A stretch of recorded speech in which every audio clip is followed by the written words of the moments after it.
I'm Jeff Hunt. He's Bill Thorpe. It's Tuesday.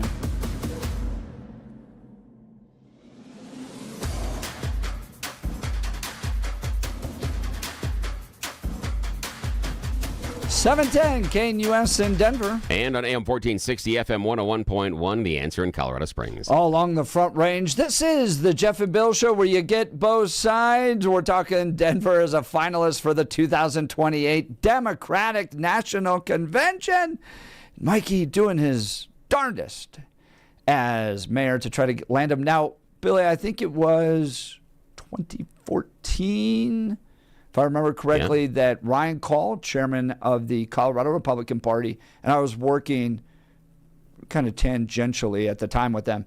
They made a pretty strong bid to bring the RNC here and put together the whole work. I mean, it's a big effort with committees and presentations and proposals and finances and all that stuff. Yeah. And they made a really strong run for it in 2014. Didn't end up getting it. But do you want to see the DNC here in Colorado? Are you looking at Colorado go, you know what we could really use?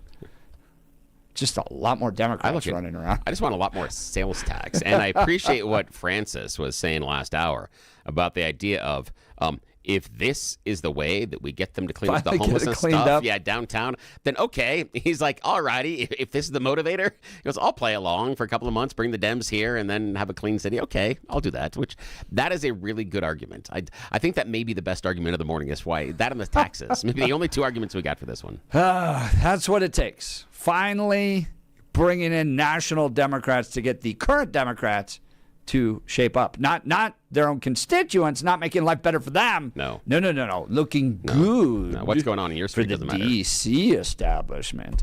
Let's go to the phone lines. Cap in Denver. Good morning, Cap. You're on with Jeff and Bill. Morning. Hey, guys. Good morning, and thank you for bringing me in. Yeah, hey, bringing the DNC here, I think might be a good idea, and but not for the Democrats. You see, if they brought the DNC here, then that could prepare a bunch of the opposition to create a protest, peacefully, of course. But you see, my bottom line is to have the DNC here so the protest could say, hey, where's the money living in this state for the common man? This state has gotten so expensive, and guess who's been running it predominantly for a few decades? The Democrats. So just you got to tell the people of the state who's been running this place for the longest period of time and how the economy has just gotten worse and worse. Now, I'll ask you guys a question because I'm not sure. Isn't it that Colorado State is either the second or third most expensive state in the 50 states compared to its economy? Is that true? Compared to its economy is the important qualifier there. I've seen that Colorado's in the top 5 most expensive states to buy a home these days. But compared to its economy, I'm not sure. That's a good question. Yeah, the realty is high. That's usually the driver of the whole economy market, isn't it? When realty changes, when land prices change, that's I thought that now, really drives Cap, why do you think it's so expensive to live in Colorado right now? That's what I just said. It's because of political authority. I think the Democrats have made this state expensive, and through government programs and just making everything more expensive. Thus, even I think our state inflation, I think, might be a little bit more than other states as well in the current probably 6 to 10 years. It just seems like I just look at my numbers every month for the past 10 years, and my paycheck just keeps going down according to what I buy, and I have to pay my bills. And I think, and I'm an average common guy here. I'm probably 80% of the people in this state. You got a question on that one? Why didn't you tell the people, hey, look who's been running the state for a long time. Do you want to you want to trust these people more and keep electing them? Or shall we try a change? Now, Cap, I'm just looking at most expensive states and economic impact. I'm not sure if it's the right comparison, but they're saying Hawaii, California, Massachusetts, New York are the top 4. But again, I'm not certain if that's the exact comparison because I did try to search for cost of living compared to, state GDP. And the things like Hawaii, they're saying, is about 85% above the national average and 190% above the national average with housing. But again, I'm not certain if this list is working in what you were talking about compared to the economy. The question I've got is, what is the legislature, the people in charge, what are they supposed to do? What do you think the mechanisms are for them to raise your pay? And this, I think, is always interesting as we complain about the government and say our wages aren't growing. But over the course of my lifetime, the government's only once or twice given me a raise. Every other time, my wages have been determined based on my employer. So how are we connecting the government being responsible for what your employer's paying? And remember, every time that the minimum wage rises, we moan and complain about the government making wages higher. So help me understand that one. Well, I think it's what we said earlier. I think it's the realty market over the past 30 years. If you look at the history of Boulder, I started working in Boulder in the late 90s, and I met two guys that have lived there for a long time. They grew up there. And they told me what they saw with Boulder became more expensive for people to live there. The people that worked their job and bought a house in Boulder probably through maybe the 60s, 70s, 80s. As it progressed and they wanted to retire and they're doing blue-collar common jobs ready to retire, well, then their property taxes kept going up. So they were forced to sell their house and move to Longmont or Broomfield. That's what's happening to Denver. You can't live in the city of Denver anymore. It's too expensive. And I think that's equated to property, the expense of property. The property has gone up so much in the metro area over the past 40 years. Well, that and rules and regulations. So when you raise the minimum wage, the restaurant just passes that on to the consumer. They just increase the price on the menu. So you end up having to pay for it. It becomes a de facto tax. Cap, Denver, appreciate the call. Thanks so much. Now is time for the news.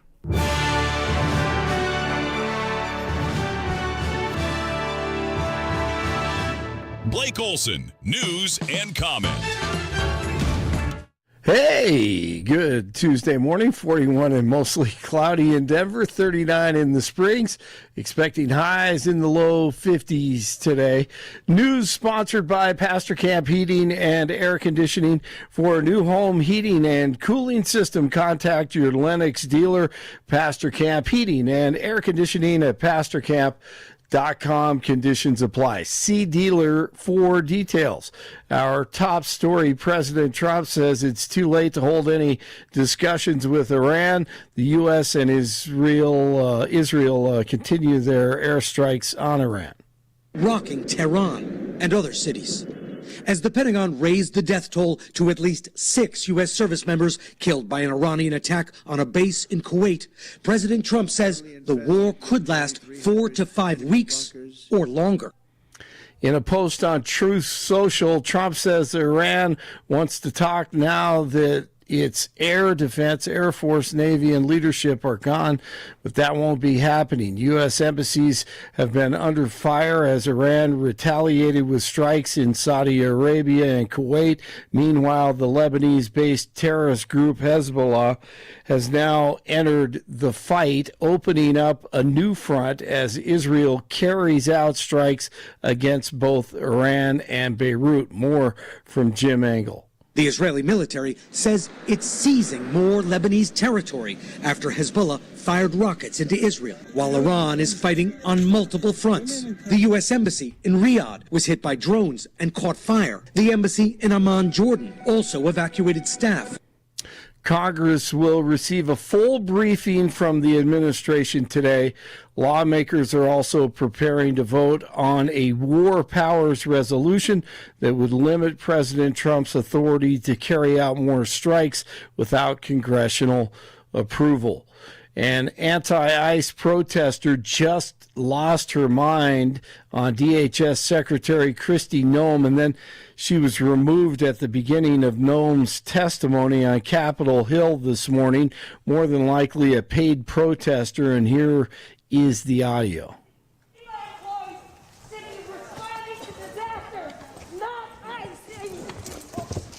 They throw her to the ground. You should be ashamed of yourself. You should be ashamed of yourself.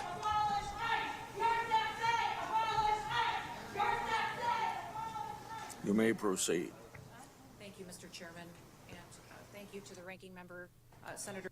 So she continues her testimony. That's what's happening right now. The president will meet with Germany's leader at the White House today, Chancellor Friedrich Merz. I always mess this one up. And Trump will discuss trade as well as the U.S. operation against Iran.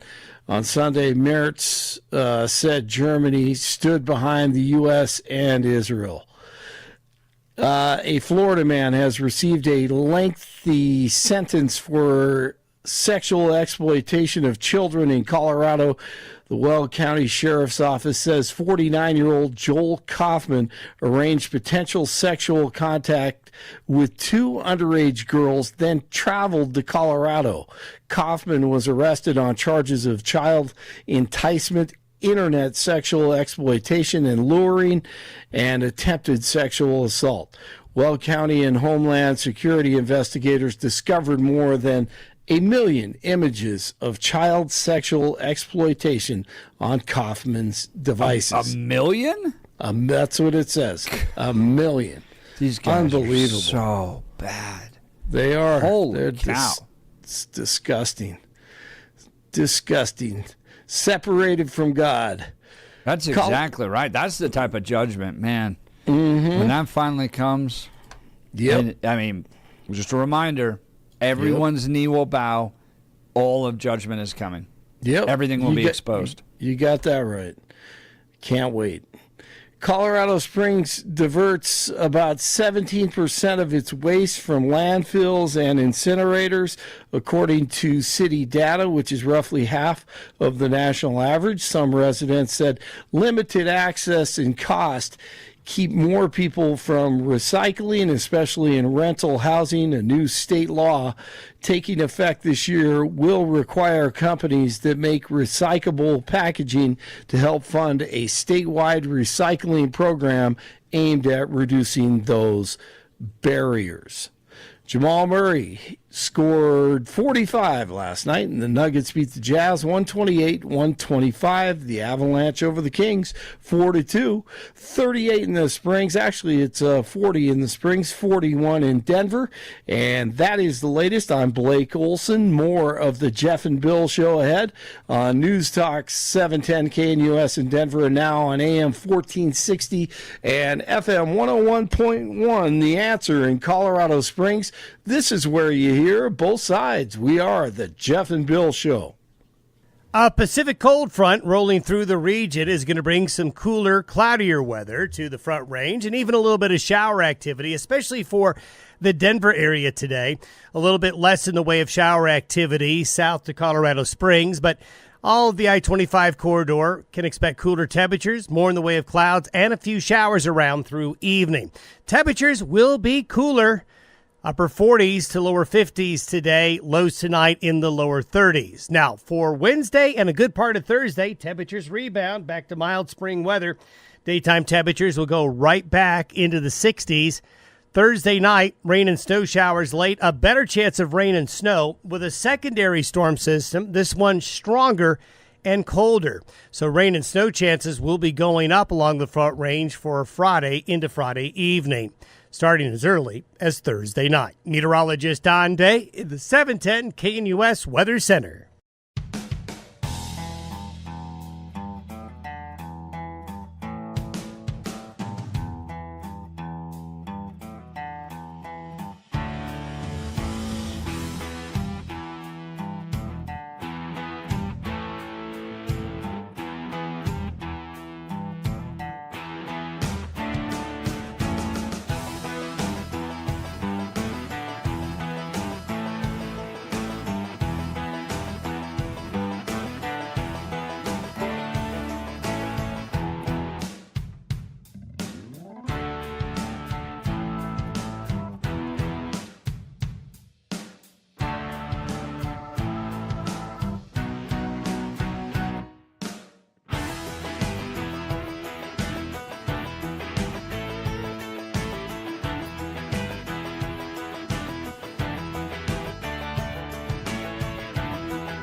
710 KNUS in Denver. And on AM 1460, FM 101.1, The Answer in Colorado Springs. All along the Front Range, this is the Jeff and Bill Show, where you get both sides. Lots to discuss today. One of the aspects we're discussing is Denver is a finalist for the 2028 Democrat National Convention. That then spun into how expensive Denver is. Why is it so expensive? Let's go back to the phone lines. Robert in Littleton. Good morning, Robert. You're on with Jeff and Bill. Good morning. Hey, good morning, fellas. How you doing? Yeah, what's on your mind? Well, with your last caller, Bill, you posed a question to him about, something to the effect of how is it the government's responsibility or their job, or how do they increase wages? And I just got to take a little bit of an issue with that, because it's not the government's job to increase wages. It's not, and never has been, and never should be, okay, because the government doesn't create or produce anything. It is the job of private companies, individuals, whatever it happens to be, to both create jobs and then hopefully be able to increase the wages that somebody is able to earn, over the course of their employment. But it is the government's job to create an environment in which that is a possibility. And with, increased taxes, increased regulations, increased fees, and I use the word fees because Denver and specifically in Colorado in general has been trying desperately to get around Tabor since its inception. And so every new tax they put on us, they just call it a fee because they think that somehow doesn't make it a tax. All of those things make the cost of living more expensive when your property taxes go up, when your vehicle registration goes up, the local levies and, et cetera, et cetera. All of these things make it more expensive. So although you're earning the same amount of money, you're seeing less of that money because it disappears from your paycheck before you ever get your paycheck.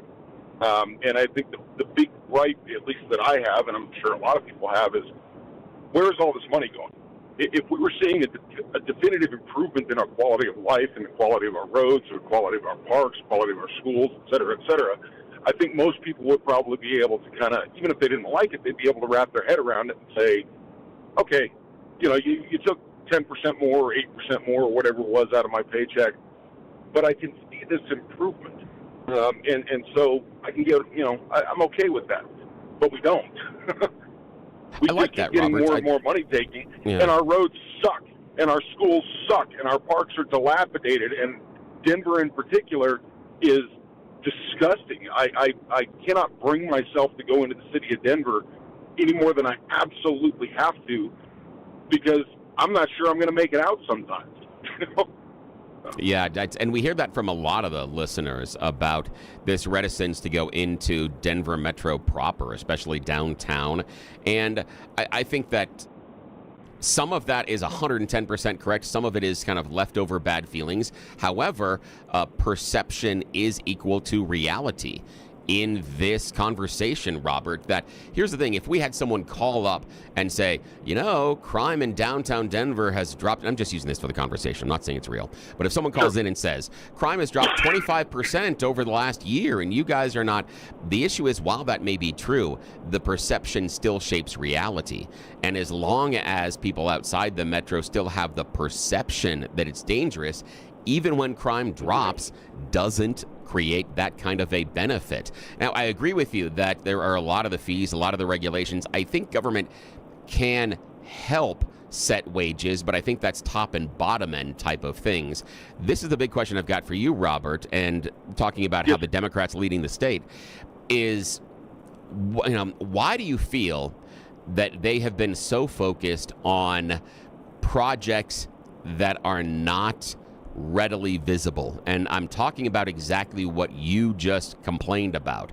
The idea of roads, bridges, parks, some of those, what I would say, low-hanging fruit. One of the things that Aurora Mayor Mike Kaufman has done that I think is brilliant, when there are certain road improvement projects, he puts up a sign at the beginning saying, hey, this is going to suck for a little while, but this is being paid for based on your taxes and this program, courtesy of blah, blah, blah, blah, blah, Mayor Mike Kaufman.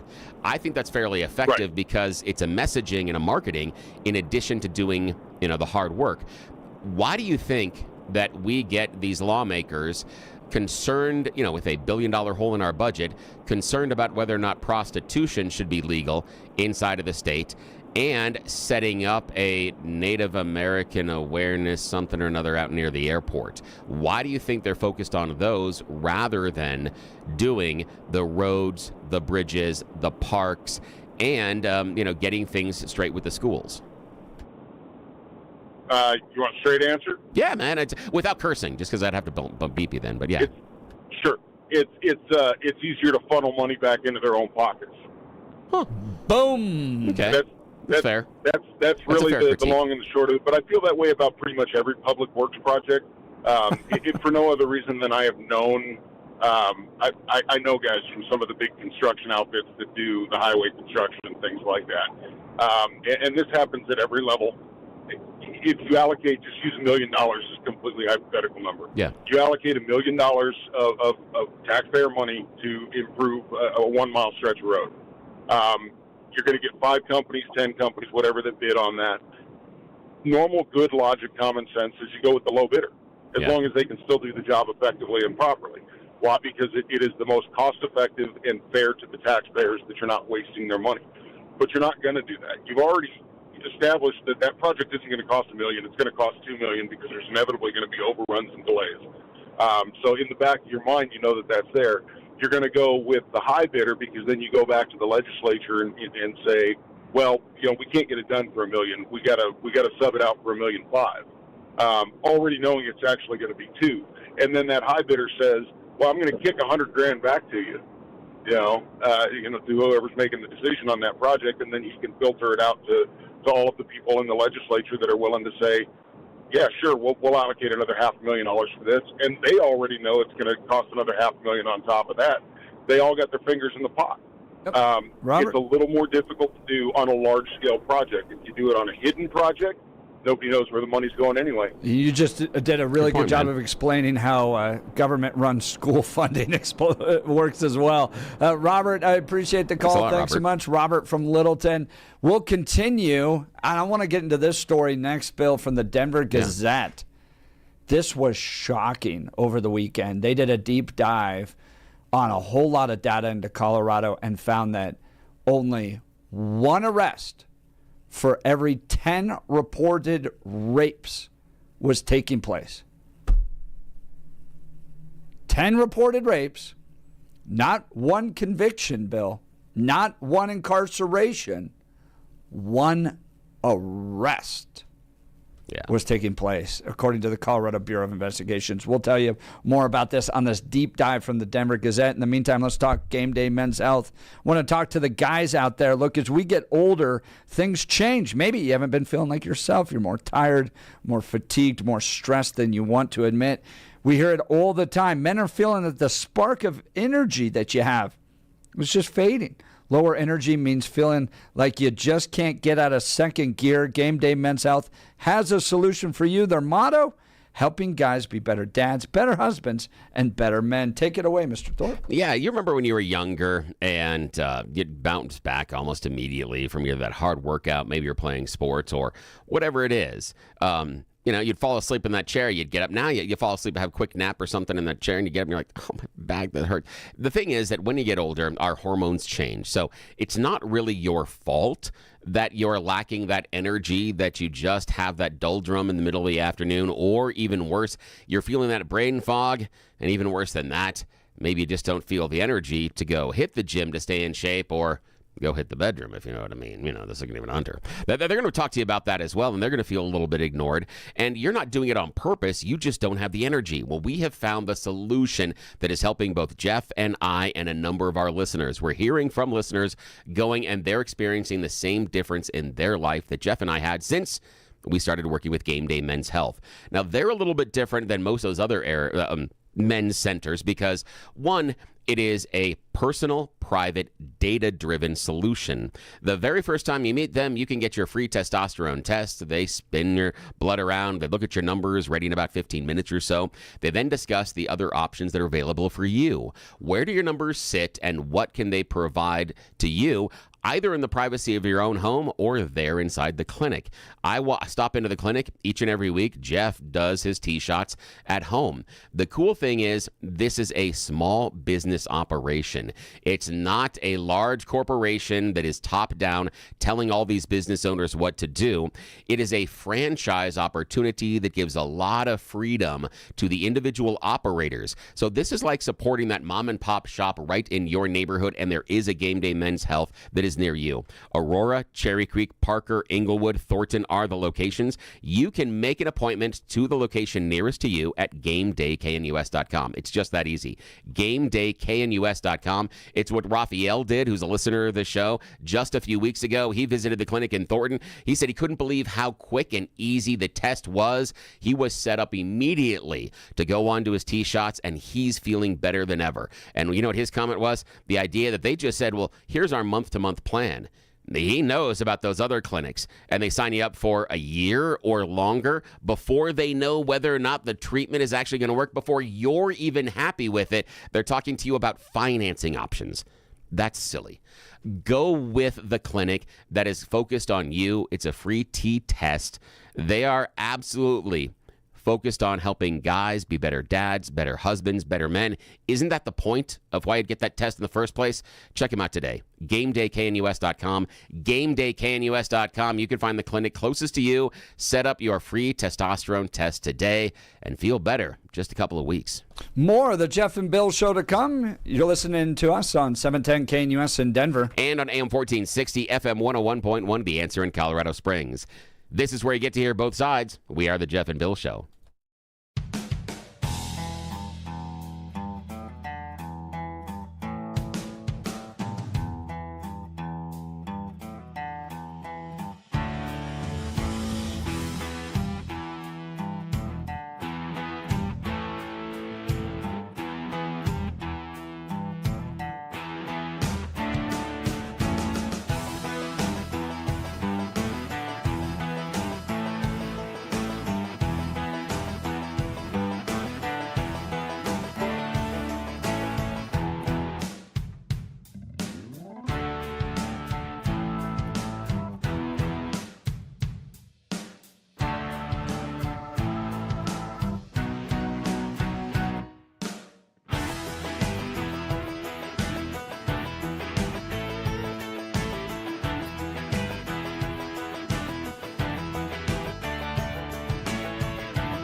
Denver. And now on AM 1460 FM 101.1, The Answer in Colorado Springs. All along the Front Range, this is the Jeff and Bill Show where you get both sides. Very powerful article, long one, deep dive by the Denver Gazette posted over the weekend. This is important. Colorado rape cases rarely result in an arrest and even a prosecution.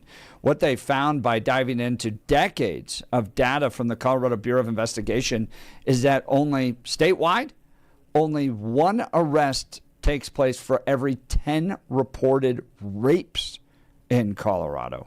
And this isn't the case for other crimes.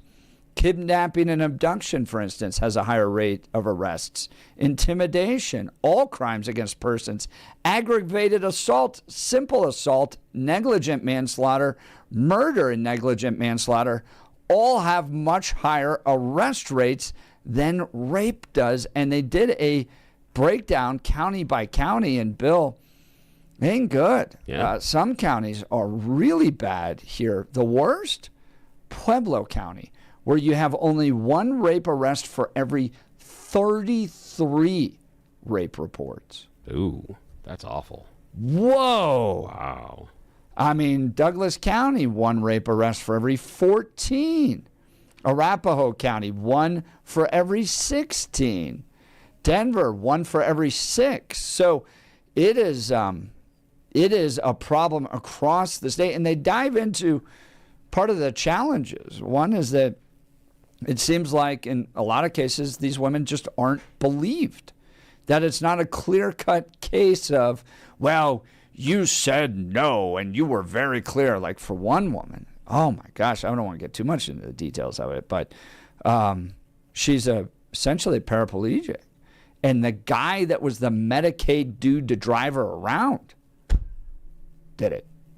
Jeez. So, and the law enforcement at that point going, well, you really didn't clearly say no. And she's like, he took me out of my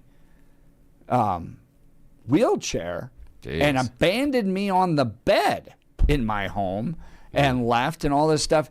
And then other stories of girls at, high school campsites and stuff. They did a good job detailing this out, but it really comes down to the fact that the women aren't fully believed. And I think, too, the will to want to prosecute these. Because I'm reading this big report, and here's what stood out to me. Why not drag the guy in and make his afternoon living hell, right? Like, I understand you may not be able to get a conviction because they detail out that there's an ethical obligation by law enforcement and the prosecutors that if they can't get a conviction, if they don't believe that the evidence is beyond a reasonable doubt, in some of these cases, it gets hazy and confusing, right? Girls are out at the bars. Did she really say no? All that. Okay. All right. I understand it might be difficult to fully get a conviction, but why not just lay the hammer on the guy in an interrogation? I think because those that have means would show up during or after and say, and the lawyer would want to know why you're harassing my client. Either you charge them or you don't. What is this about? We're investigating, right? I mean, you clearly have women all detailed here that have clear allegations. This guy did it. And then it's like, well, it gets a little difficult to well, you can at least ask some tough questions. And if the dude wants to have to lawyer up and drop $300, $400, $500 for that lawyer to sit there for that afternoon, then do it. I have a difficult question to ask next, and I've been sitting on this one for most of the morning, kind of like, do I want to do this or not? And I think it's appropriate, so I'm going to. Do you think, Jeff Hunt, that part of the reason that we do not even arrest alleged and accused rapists, in the Denver Gazette outlining inside of Colorado, we arrest 1 for every 10 reported rapes. Do you feel that in part it's because we don't care?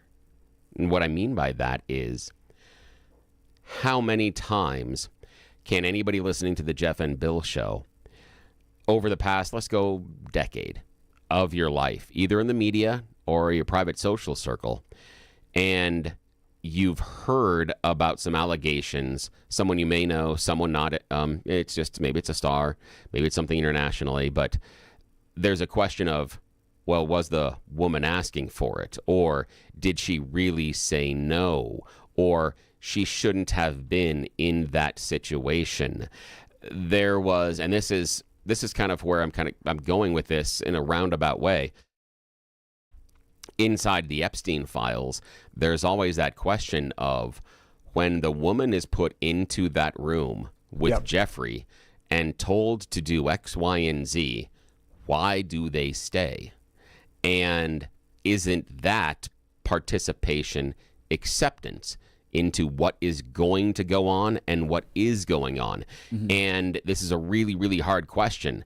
But when we look at it that way, and I go back to the court case in Florida where Epstein got pretty much a slap on the wrist, that brings me to my basic question. Do we really care about this? That's the $1 million question. 100%. That's the $1 million question with regards to how the state legislature treats this, how district attorneys, detectives, our culture, all of it. Do we really care? Yeah. And the fact that it's 1 in 10 and in some counties 1 in 33? No. The answer is no. They clearly don't care. And this is what I hope to achieve today. I want to shake, and thank God the Denver Gazette did this. I want to shake up the state to get a lot more serious about addressing these. And look, I'm not asking for the Duke Mike Nifong lacrosse team treatment.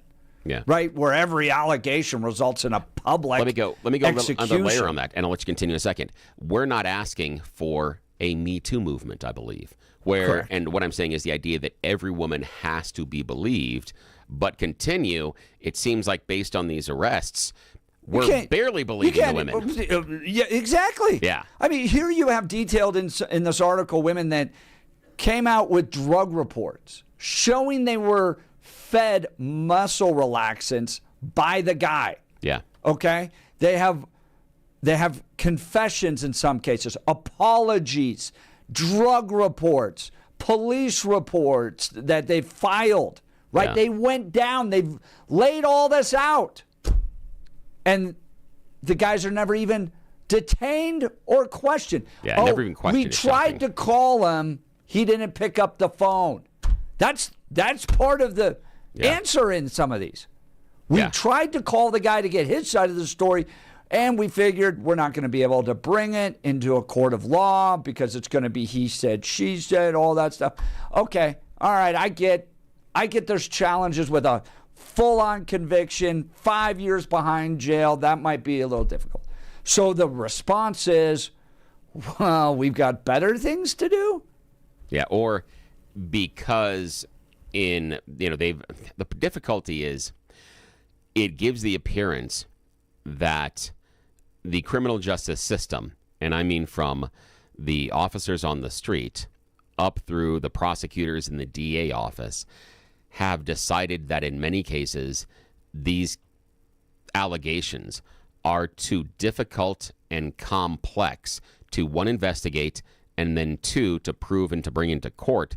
So we shouldn't even bother investigating it in the first place. Now, I understand why the prosecutor may not want to bring a case based on likelihood of conviction, because you don't want to step up at the plate and swing and miss often. And you have an ethical responsibility not to do that, actually. Yeah, and that's part of it. But on the other side, with the police investigation, I've got a difficulty with the idea of deciding inside of the investigation that since we never can really come to a conviction on these cases, they shouldn't be investigated. And this is not even the same thing. but I remember when a friend of mine had their bike stolen, and the police are like, bikes are stolen every day. There's nothing we can do about this.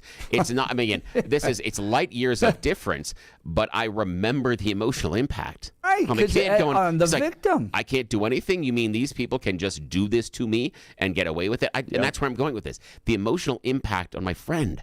And now thinking about it being sexual assault and rape. Holy crap. I mean, what do you think if you're a woman inside of Colorado, inside of Denver, inside of the Denver metro area, as far as your ability to? And if you're seeing results like this, why, as a woman, would you even bother to report it? They get into that in this article where it's like, are you kidding? Bother? What I've put my family through. Yeah. What I've had to do detailing out what happened, going and get the drug testing to prove that I was drugged, and for nothing, I did all that.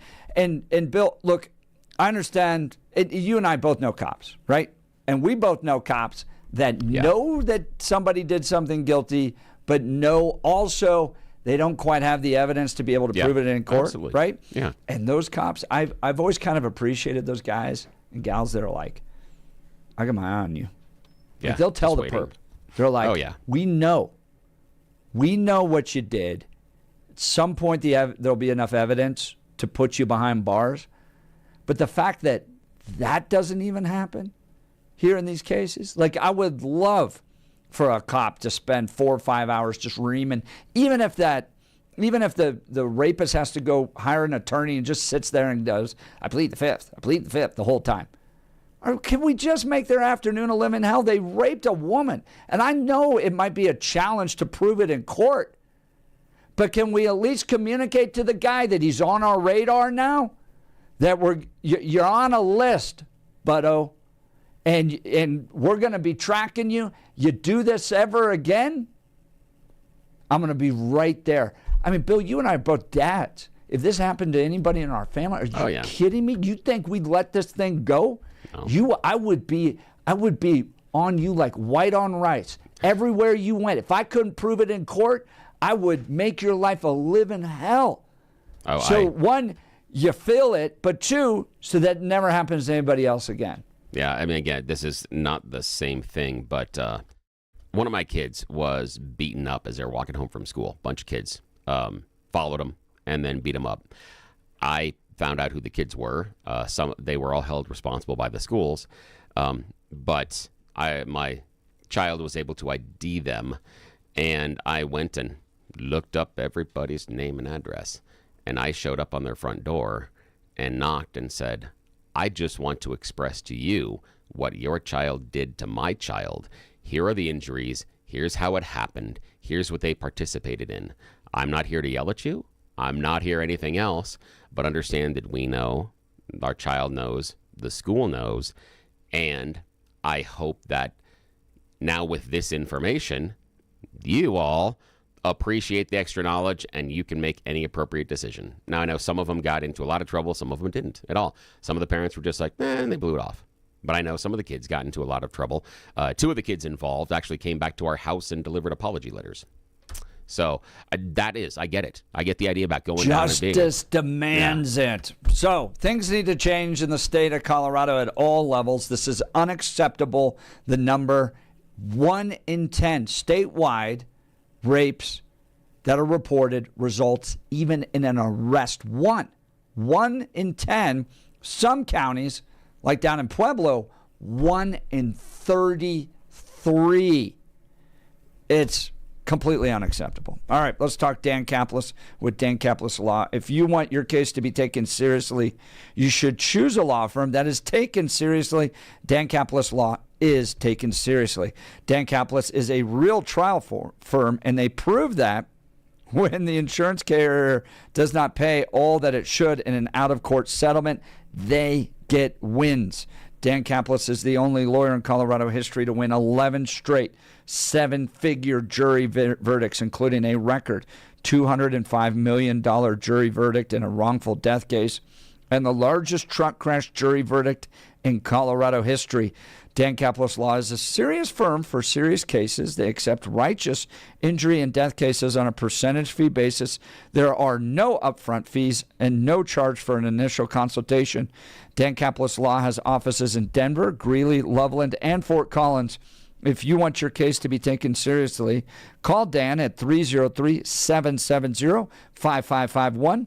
303-770-5551 or hit dancaplisLaw.com. That's Dan, C-A-P-L-I-S law.com. More The Jeff and Bill Show to come. You're listening to us in Denver on 710 KNUS.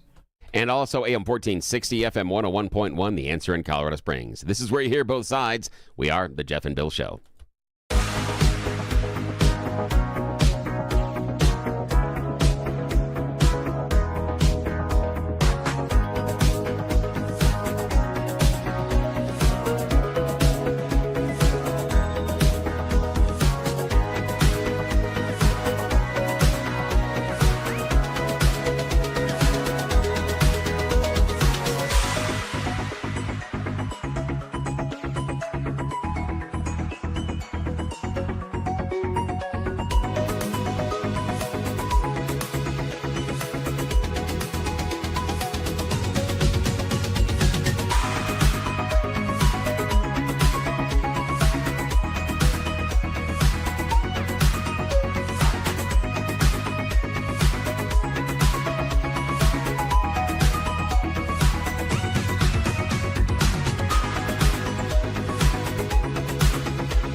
.710 KNUS in Denver.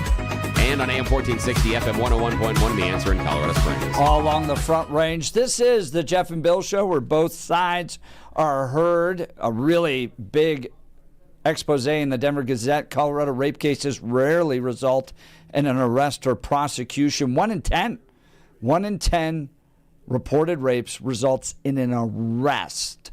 And that's statewide. And it's not the same for other crimes. Kidnapping, intimidation, all crimes against a person, aggravated assault, simple assault, negligent manslaughter, murder, and non-negligent manslaughter, all much higher arrest rates than rape. And someone texted in, we're telling the world that the police don't care about women, and that women get raped and they don't bother investigating. And it's not police, it's the entire system.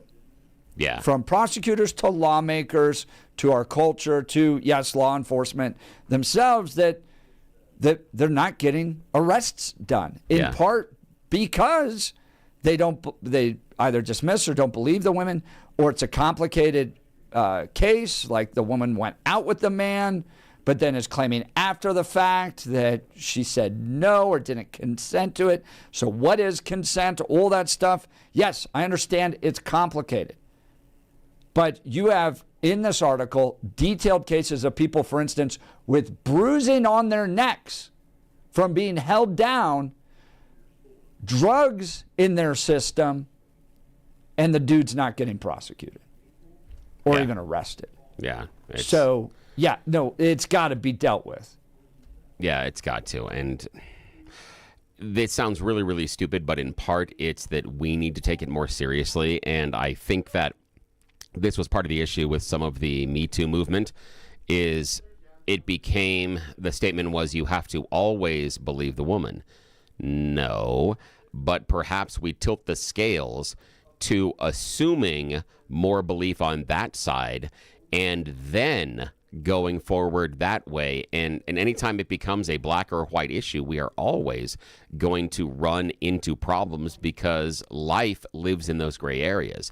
So when the Me Too movement, while it was very appropriate in so many cases, there were people that were swept up in it for a variety of reasons, simply because it was, as soon as an allegation was made, it was proof positive. And I think now we have seen it kind of go back the other direction and push the other direction. And I am reminded of the Epstein survivors standing up there, and they're just asking why nobody is being prosecuted. They're not coming out saying, here's the list of the people that we want charged. They're not going to social media saying, we want Bill Clinton, we want Donald Trump, we want this, we want that, we want Hal Lutnick. They're not doing that. They're just saying, we want charges. Right. And based on some of the testimony inside, it seems like charges in some cases are absolutely appropriate. And this, again, shows, are we taking some of these things seriously? And if we look at that type of a problem and we have those type of allegations, and even on a national level, we aren't taking them necessarily seriously or seriously enough to prosecute anyone, then why would we expect here inside the Denver metro, why would we expect that if you travel to Pueblo that you would see anything better? Right now in Pueblo, 1 out of every 33 reported rapes goes for an arrest. 33. And again, I'm not asking for full trials, convictions, and public hangings, although castration should definitely be on the table for some of these dudes. But the arrest doesn't even take place. Like, the arrest doesn't even take place. Which is, come on down. We need you to answer some questions on what you've been accused about. If at that point law enforcement goes, well, clearly we don't have the evidence to take it. Okay, I understand, because I want evidence there in order for you to be convicted. But the arrests aren't even taking place. What the heck? We can do better as a state. All right, let's talk modern rugged leather. From city streets to mountain trails, your gear should go wherever life takes you. That's why at Modern Rugged Leather, every bag is handcrafted from premium, responsibly sourced leather, designed to look sharp, last long, and tell a story of its own. Each stitch, buckle, and strap reflects timeless craftsmanship and is backed by a lifetime warranty, because quality shouldn't quit when the adventure begins. So whether it's the boardroom or the back roads, Modern Rugged Leather helps you carry confidence every step of the way. Modern Rugged Leather, modern style, timeless durability, backed for life. Life's going to take you places, folks. Make sure your gear keeps up. Shop the full collection and find yours today at modernrugged.com. Again, that's modernrugged.com. I absolutely love that bag. It goes with me everywhere I go. All right, we've got more to talk about. Feel free to join the conversation. We'll get to the phone calls in the next hour as well. Plus, some big decisions coming from the U.S. Supreme Court regarding transgenderism and minors. We'll get into all of that. Plus your phone calls. You're listening to The Jeff and Bill Show, 710 KNUS. And waking up with AM 1460, FM 101.1, The Answer in the Springs. We'll be right back.